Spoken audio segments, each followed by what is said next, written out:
mas que este mundo não tem para dar. São vidas vazias e sem confiança, em busca de alguém que lhes traga esperança. Alcancemos mais pela graça de Jesus. Alcancemos mais no poder de sua cruz. Motivados para salvar, do pecado libertar. Alcancemos mais para ver Cristo voltar.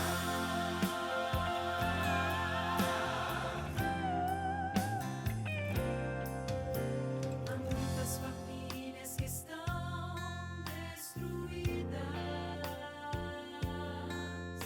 sofrendo a dor de tantas feridas.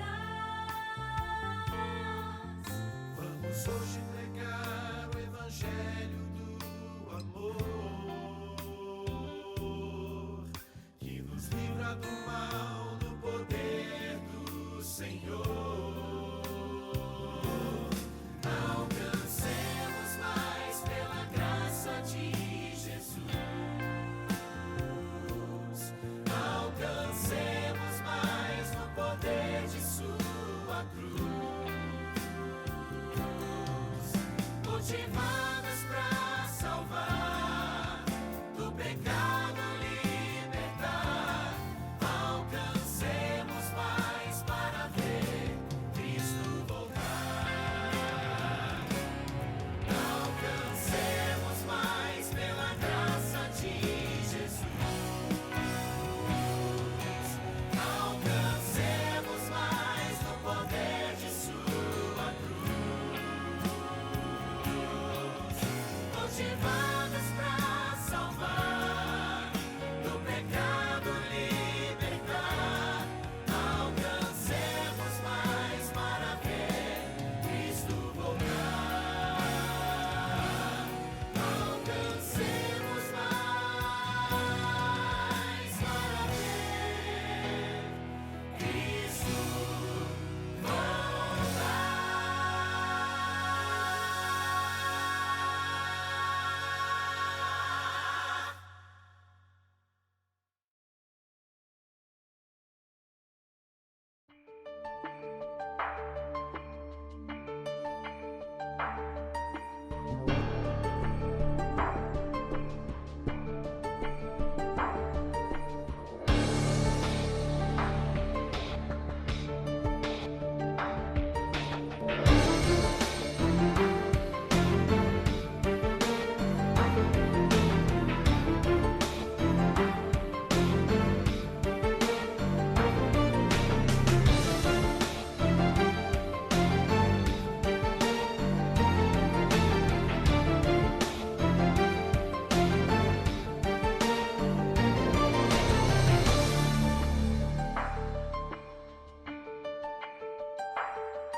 Olá, boa noite, sejam bem-vindos a mais uma noite de estudo da nossa série O Mistério da Profecia. O tema de hoje é a morte que traz vida. E com esse tema eu queria lhe fazer uma pergunta. O que você faria para herdar a vida eterna? O que você faria para ter vida eterna? Eu não sei se você já leu algum livro, então você já assistiu algum filme em que o personagem ele passa a vida inteira procurando alguma coisa que vai lhe dar a vida eterna. Às vezes é o Santo Graal, às vezes é a fonte da juventude, às vezes é alguma planta, alguma raiz, ou algum local em que você fique e ali você vai ter a vida eterna. Muitos procuram, muitos vão atrás disso. Os nebateus da cidade de Petra, no sul da Jordânia, Eles tinham um templo com altura de mais ou menos 43 metros de altura. É como se fosse um prédio de 10 andares. E nesse templo, eles ofereciam sacrifícios à deusa Al-Uza. E uma vez ao ano, o sacrifício era de uma criança. Entre a comunidade, eles escolhiam, tinham um sorteio, uma forma de escolher uma das crianças, e aquela criança era sacrificada a essa deusa, porque eles queriam ter vida eterna. Eles davam à deusa aquilo que eles mais amavam para ter a vida eterna. Mas e você? O que você faria para ter a vida eterna? Os nabateus, eles desapareceram. Restaram somente ruínas desse templo que foi esculpido na rocha, na montanha. Mas você, o que você faria? Eles sacrificavam não só animais, mas crianças a essa deusa. Mas a esperança deles era uma esperança falsa. Eles deixaram de existir. Só ficou ruína. E nós sabemos que só há um sacrifício que nos leva à vida eterna. E esse sacrifício é Cristo Jesus. Eu quero ler com você o texto que é um dos versos áureos da palavra de Deus sobre a salvação, sobre a vida eterna, no Evangelho de João, no capítulo 3, no verso 16, Jesus ele está aqui conversando com Nicodemos. E depois de falar com Nicodemos sobre o novo nascimento, sobre a necessidade que Nicodemos tinha de se batizar, eu quero dizer, querido, que você que ainda não se batizou, você que ainda não tomou essa decisão, ainda não deu esse passo, você precisa se batizar, você precisa se preparar. O livro de Marcos deixa isso muito claro, Marcos 16, no verso 16. Quem crê e for batizado será salvo. Quem não crê será condenado. O que você quer fazer para receber a vida eterna? O que você precisa fazer para receber a vida eterna? Olha só o que diz no Evangelho de João, no capítulo 3, no verso 16. Jesus ali, depois de ter falado isso para Nicodemos, ele fala o seguinte para Nicodemos. Nicodemos, olha só. Porque Deus amou o mundo de tal maneira, deu seu Filho unigênito, para que todo aquele que nele crê, e quem crê e for batizado, que é o assunto que Jesus estava tratando com Nicodemos, quem crê e for batizado será salvo. E o que acontece quem crê aqui? Porque Deus amou o mundo de tal maneira que deu seu Filho unigênito para que todo aquele que nele crê não pereça, mas tenha a vida eterna. Então, ao crer, você será batizado e você receberá a vida eterna. Mas a minha pergunta continua: o que você está disposto a fazer para herdar a vida eterna, para receber a vida eterna? E aí vem outra pergunta. Já que os nabateus eles sacrificavam a deusa Al-Uza, eles sacrificavam a essa deusa uma criança, e essa criança morria para dar a eles a vida eterna. Eu quero perguntar para você qual é a diferença entre Jesus morrendo na cruz e o sacrifício das crianças dos nabateus. Qual que é a diferença entre esses? O detalhe, querido, que eles entendiam que a deusa Al-Uza, ela exigia que eles fizessem um sacrifício para ela, para que eles tivessem a vida eterna. E a diferença é que Jesus, sendo Deus, ele se fez sacrifício para que nós tivéssemos a vida eterna. Ele não exigiu um sacrifício, mas ele foi esse sacrifício para que nós tivéssemos hoje o direito à vida eterna, queridos. Esse é o nosso Senhor e Salvador. Ele nos convida à vida. Ele nos convida à salvação. E esse convite, ele existe desde o Éden. Porque uma coisa que está no nosso coração, que está no nosso ser, é o desejo de viver. Eu estava assistindo uma palestra de um psicólogo e ele falava o seguinte: se alguém tem o desejo de morrer, se alguém tem o desejo de tirar a própria vida, é porque ele está passando algum problema psicológico. Ele precisa de ajuda. Não é normal, não é natural alguém desejar a própria morte. Se alguém está desejando a própria morte, é porque ela está passando por alguma dificuldade, por algum problema e ela precisa de ajuda. Ela precisa buscar ajuda, porque buscando ajuda, ela vai tirar esse sentimento do seu coração. Ela vai parar de pensar nisso. Porque lá no Éden, quando os nossos primeiros pais, Adão e Eva, eles pecaram, e nós sabemos que o salário do pecado é a morte. A consequência do pecado, a consequência das escolhas erradas, a consequência daquilo que nós fazemos de errado, segundo a palavra de Deus, nos leva à condenação, nos leva à morte. O salário do pecado é a morte. E o Senhor falou com eles: não comam do fruto da árvore do conhecimento do bem e do mal, porque no dia em que vocês comeres, vocês irão morrer. Eles deveriam morrer, mas eles não queriam morrer. Mas houve a falta. Houve o problema. Agora tinha que ter a reparação. E a reparação era o quê? Era a morte. Houve o pecado, houve a falta, houve o problema, houve a desobediência, agora tinha que ter a reparação. E a reparação desse mal era derramamento de sangue. O livro de Hebreus fala: sem derramamento de sangue não há remissão dos pecados. O sangue precisava ser derramado. A falta foi muito grave, mas eles não queriam morrer. E o que Deus fez? Bom, já que vocês não querem morrer, já que vocês querem viver, eu vou morrer em seu lugar. E aí o nosso Senhor e Salvador Jesus, ele se colocou em nosso lugar, para morrer em nosso lugar. Por causa do nosso pecado, por causa das nossas faltas. Nós merecemos a morte, nós merecemos a condenação, mas ele tomou o nosso lugar. E lá no Jardim do Éden, um cordeiro foi morto, representando, simbolizando que Jesus um dia viria para morrer como cordeiro. Querido, que magnífico!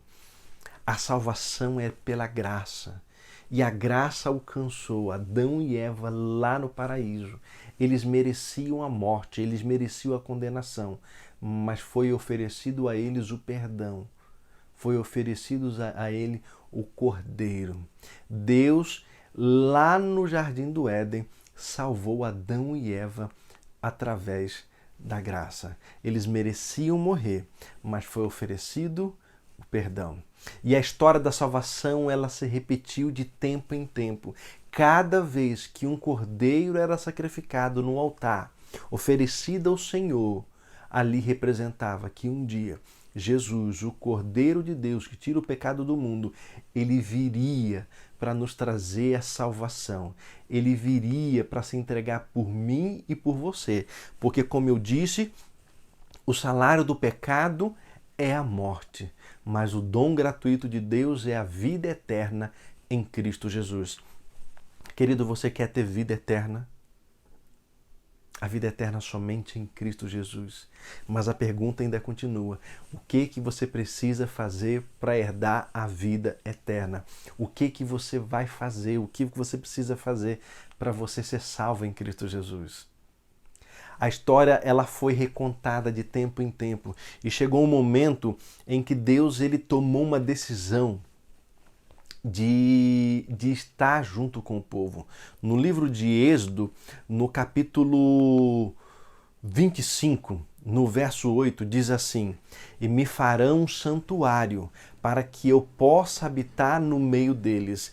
Tem um detalhe muito interessante, que um estudo que nós podemos fazer e chegar a algumas conclusões, porque o desejo de Deus não era só habitar entre o povo, entre os seus filhos, mas era habitar neles. Não é à toa que no futuro Jeremias ele deixa claro que o desejo de Deus era descrever os seus princípios, os seus princípios, os seus valores, a sua lei em nosso coração. E lá um pouquinho mais à frente, Paulo deixa claro que o nosso corpo é o templo do Espírito Santo.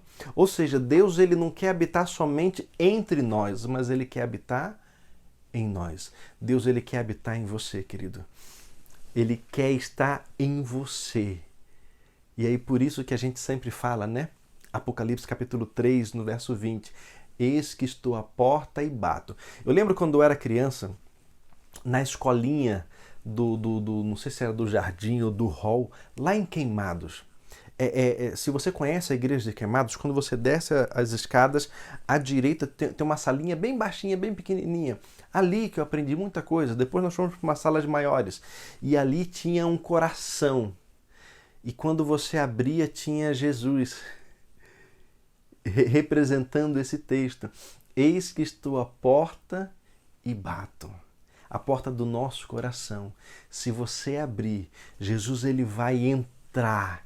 Ele vai fazer morada. E ao fazer morada, ele vai nos transformar. Deus ele quer fazer morada em nós. E Deus, o Espírito Santo, ele quer habitar em nós para nos conduzir a toda a verdade. Queridos, nós precisamos entender que Deus ele quer habitar entre nós, mas ele quer habitar também em nós. E um símbolo disso é o santuário.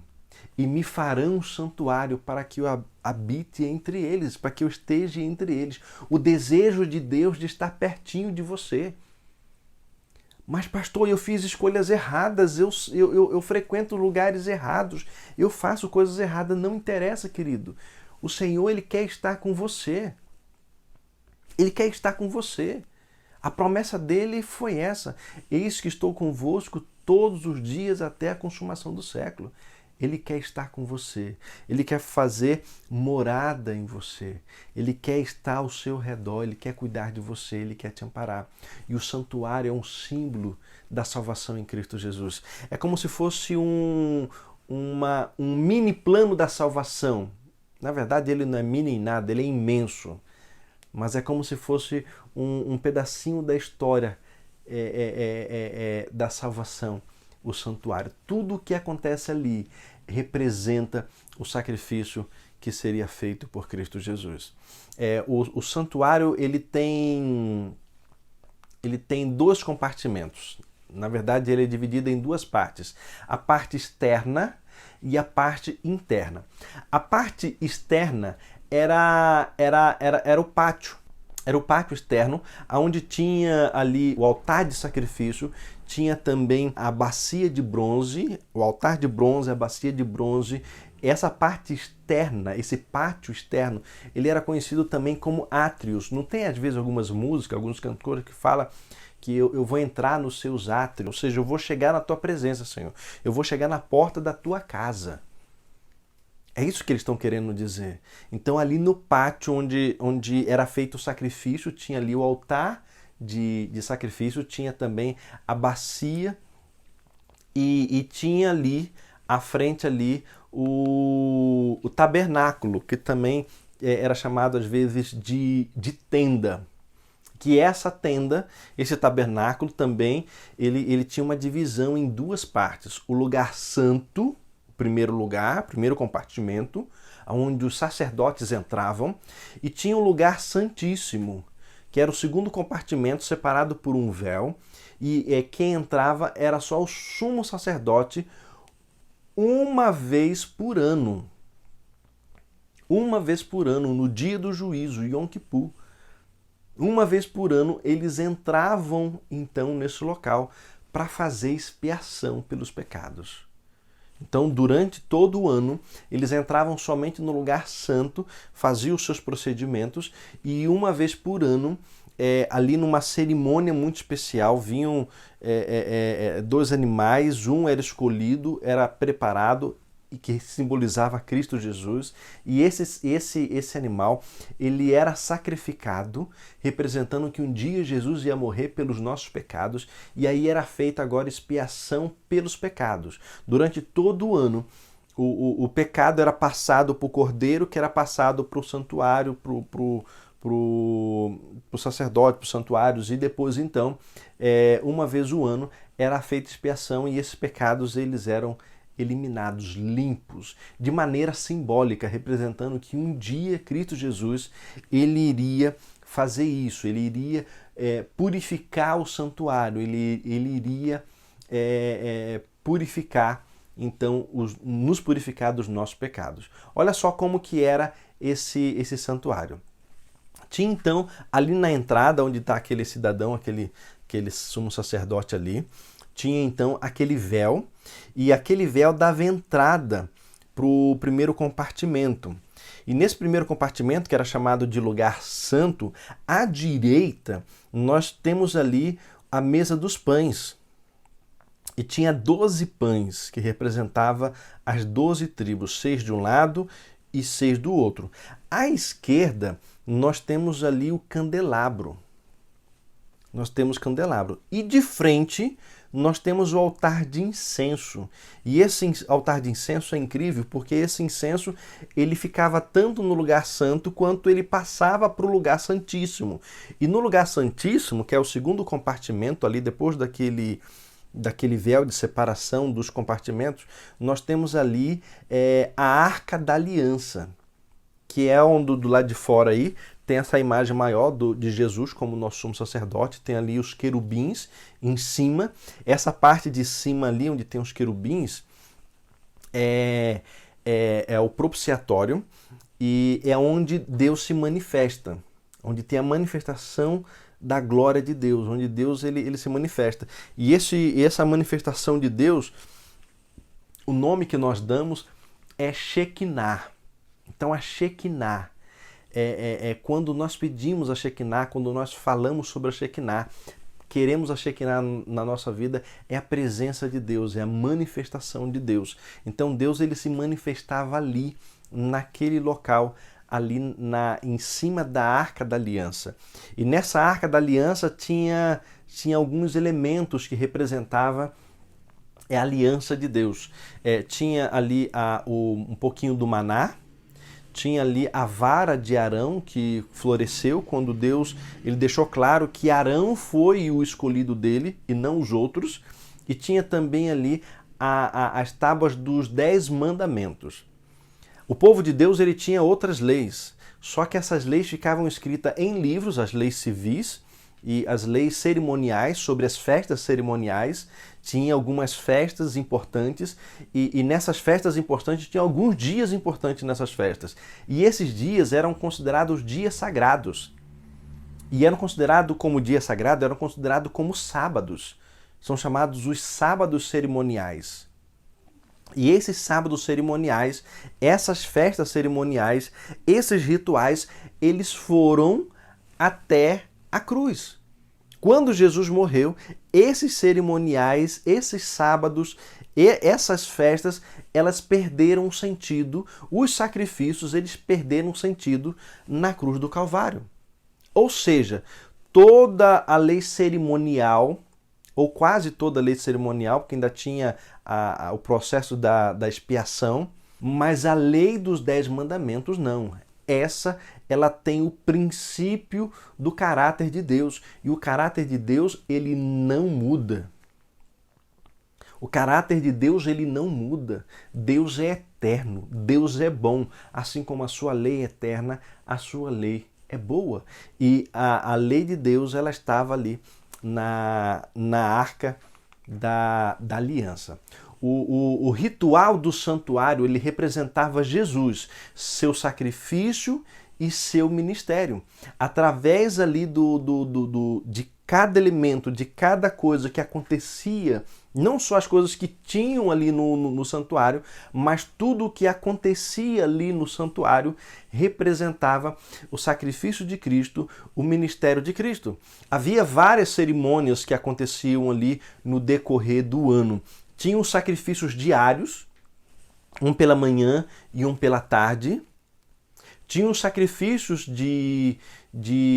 as ofertas, as oferendas apaziguadoras, as ofertas, as oferendas pelos pecados. Ou seja, tinha um sacrifício diário que tinha o sorteio das famílias que levavam ali os seus sacrifícios, e tinha aquele sacrifício em que alguém cometia um pecado e ele então, para fazer expiação pelo seu pecado, ele levava ali para o santuário o cordeiro. Daqui a pouco eu vou explicar como é que funcionava esse detalhe. Tinha também o ritual da purificação, e para o fortalecimento e relacionamento do ofertante com Deus. Então tinha todo um rito de purificação, de fortalecimento do relacionamento do ofertante com o seu Deus. Tinha oferta de gratidão, mas todos os elementos, tudo o que acontecia ali, levava, direcionava ao perdão dos pecados através do sacrifício. Sacrifício de quem? Daquele cordeiro? Não, o sacrifício de Cristo. Tudo mostrava o perdão dos pecados e a salvação em Cristo Jesus. Ele salvava, ele resgatava. Aquilo só era um símbolo. Aquilo só era um símbolo.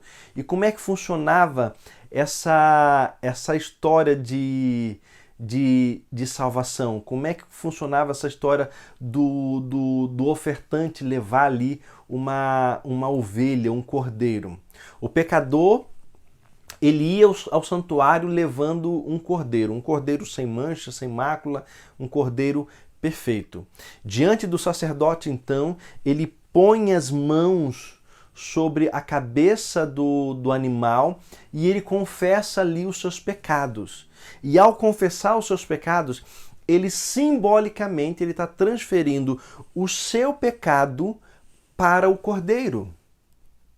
E ao transferir o seu pecado para o cordeiro, ou seja, ele que é um pecador miserável, agora ele está transferindo o seu pecado para um animal inocente.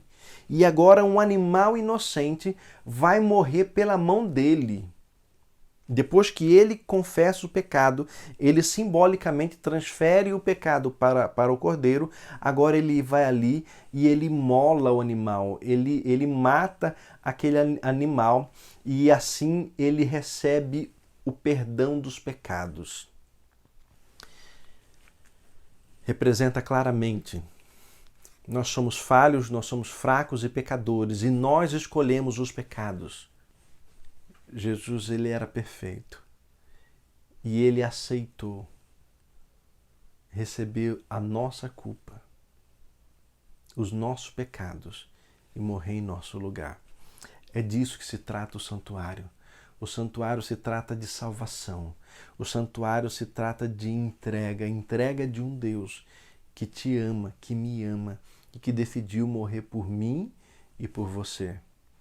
Depois então que o ofertante ele confessa o seu pecado, ele mola, ele mata ali o cordeiro, o sacerdote ele apara o sangue numa bacia e depois então com as pontas do dedo ele vai passando o dedo e aspergindo às vezes o sangue ali no altar. Depois então ele pega essa bacia e derrama o sangue na base do altar. E assim está feito o sacrifício. Aquele jovem, ele volta para casa, aquele ofertante, ele volta para casa, dando glórias a Deus, sentindo o perdão de Deus pelos pecados. Queridos, não é à toa que Davi, ele diz ali no Salmo 122, alegrei-me quando me disseram, vamos à casa do Senhor. A casa do Senhor que Davi falava nesse salmo era o templo, onde era feito os sacrifícios.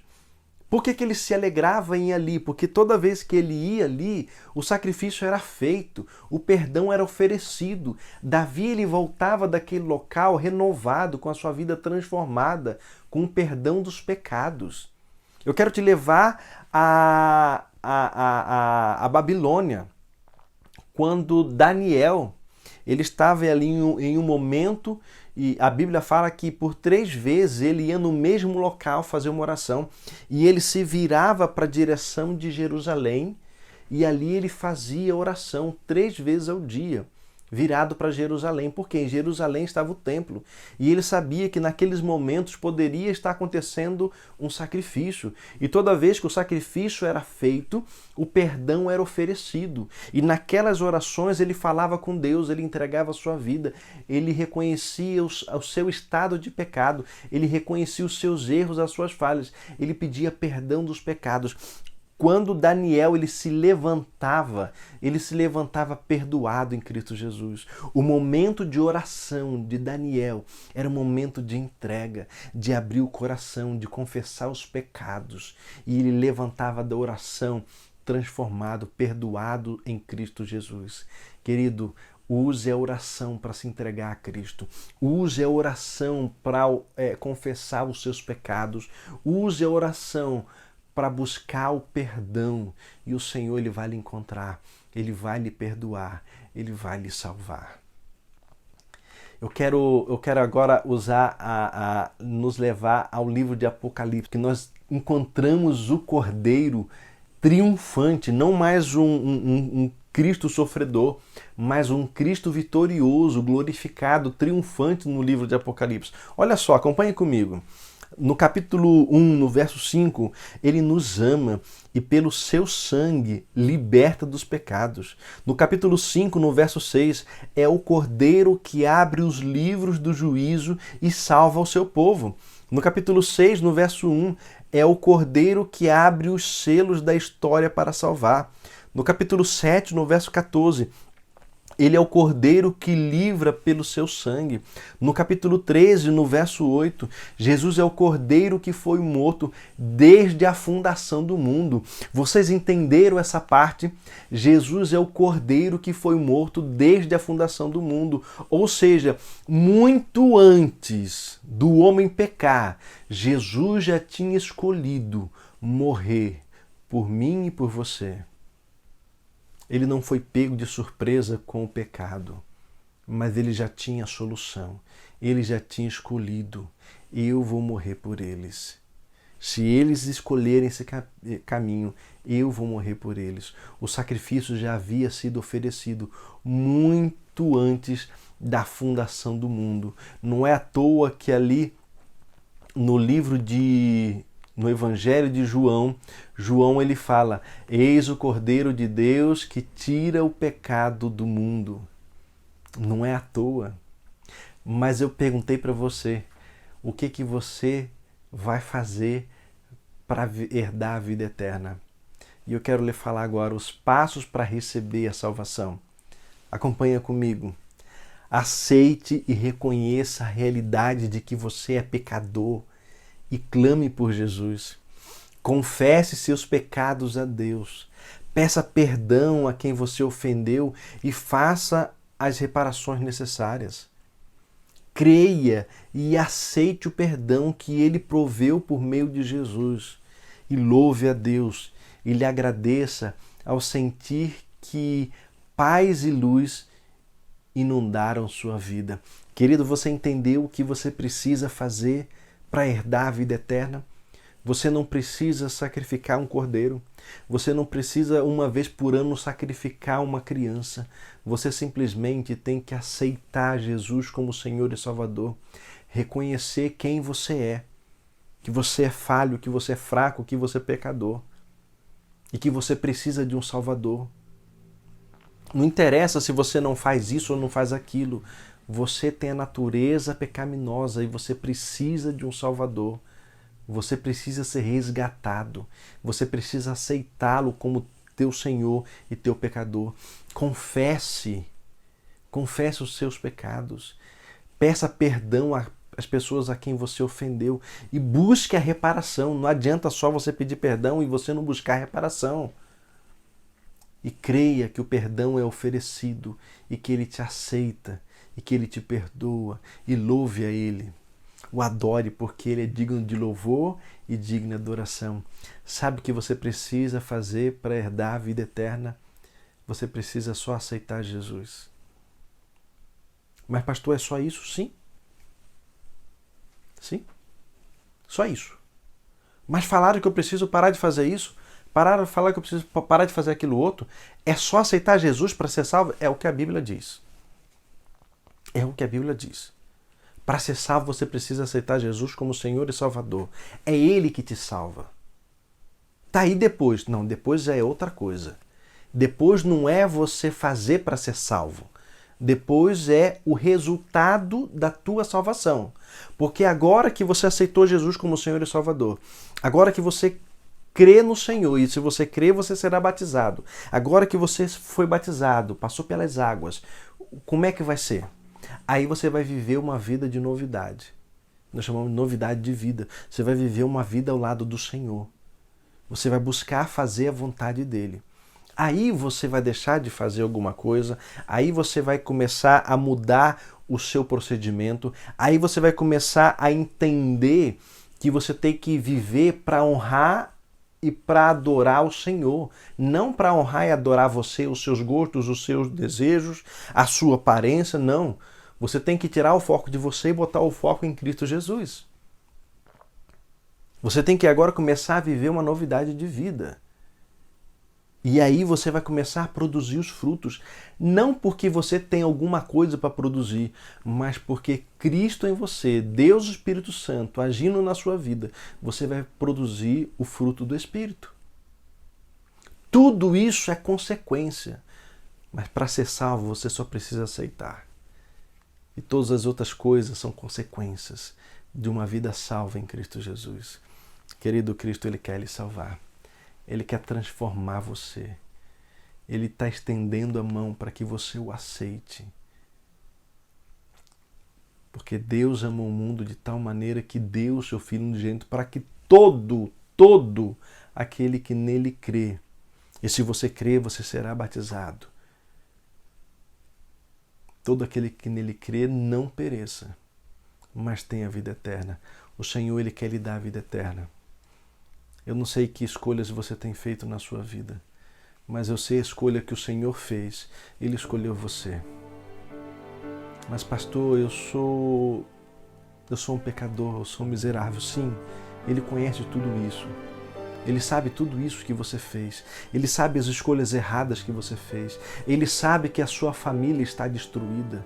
Ele sabe que você tem feito a cada dia mais e mais escolhas erradas, mas Ele te ama mesmo assim.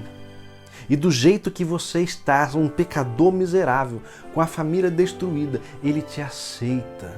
E Ele quer te transformar. Ele quer mudar a sua vida. Ele quer mudar a sua história. Ele quer sarar as feridas. E quando Ele sarar as feridas, você vai poder fazer as escolhas certas.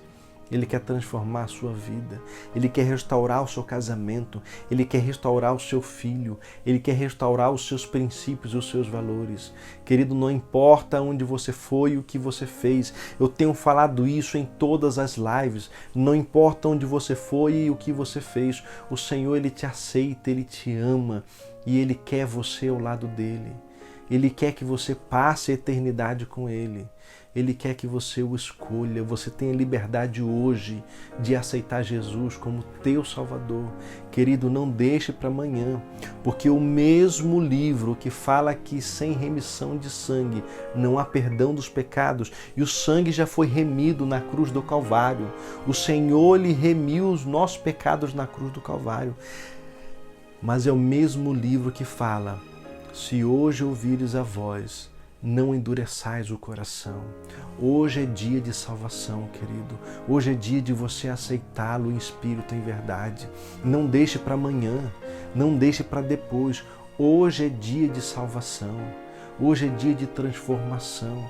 Eu sei que de repente eu estou falando com você agora e você já está pensando, mas para eu aceitar Jesus, para eu entrar para a igreja, para eu me batizar, eu vou ter que largar um monte de coisa. Sim, querido, vai.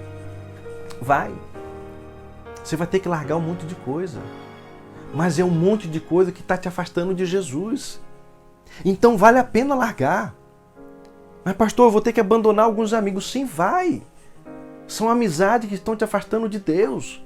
Que estão te afastando da salvação. Estão te afastando da eternidade. Você vai ter que abandonar essas amizades. Você vai ter que abandonar. Você vai ter que abandonar algumas alimentações, alguns lugares que você frequenta, alguma bebida que você bebe. Vai ter que largar tudo isso, porque isso está te afastando de Jesus. E se te afasta de Jesus, querido, não vale a pena. Não vale a pena. Vale a pena você estar aos pés do Senhor, porque aos pés do Senhor milagres acontecem e Ele quer realizar um milagre na sua vida. Você só precisa aceitar e deixar que a transformação, e deixar que a mudança, e deixar que os frutos do Espírito seja a produção dEle. Ele quer produzir os frutos em você. Ele quer fazer de você uma nova criatura. Ele quer que você tenha a vida restaurada. É só você aceitá-lo em espírito e em verdade. A sua vida não vai virar maravilhas, vai ter pedras no caminho, vai ter espinho. Você possivelmente pode andar pelo vale da sombra da morte, mas você não precisa temer mal algum, porque o nosso Senhor Jesus, Ele virá muito em breve para nos buscar. Querido, não espere amanhã. Hoje é dia de salvação. Hoje é o dia da tua salvação, da tua escolha. O que você vai fazer para herdar a vida eterna? É só aceitar Jesus como Senhor e Salvador. Esse é o desejo que eu tenho no meu coração. Que você aceite Jesus e se entregue a Ele através do batismo. Não deixe para depois. Ele quer te salvar. Eu quero orar com você. Eu quero orar por sua família. Eu quero orar pelo seu sonho, pelos seus planos. Eu não sei quais são os seus planos. Eu não sei que problema você tem enfrentado. Mas fique aí em pensamento. Eleve a Deus agora o seu pensamento e entenda que Ele quer o melhor para você. Ore comigo. Senhor, meu Deus e Pai, muito obrigado, Senhor, porque na Tua palavra nós encontramos, Senhor, motivos para Te adorar, motivos para Te louvar. E o principal deles, Senhor, é que o Senhor morreu na cruz para nos salvar. Mesmo quando nós não Te aceitávamos, mesmo sem Te amar, o Senhor nos amou primeiro, Pai. Muito obrigado pelo sacrifício na cruz. Mesmo sem merecer, o Senhor tem nos aceitado. Pai querido, nos transforme. A cada dia, Senhor, queremos Te aceitar. A cada dia queremos Te louvar, Senhor. O Senhor conhece, Senhor, a cada pessoa que tem acompanhado essas lives. O Senhor possa visitá-los, Senhor. Eles precisam de um milagre, eles precisam de salvação, eles precisam de restauração. Eles precisam, Senhor, que o Senhor cure as feridas. O Senhor sare as feridas deles, Senhor, para que eles possam seguir em frente às suas vidas. Pai querido, os ilumine, para que eles possam conhecer a Tua verdade e possam muito em breve, Senhor, se entregar através do batismo. Nós queremos nos preparar para quando Tu vieres com poder e grande glória. Por isso nos entregamos em Tuas mãos, em nome por amor de Cristo Jesus. Amém. Querido, uma boa noite e fique com Deus.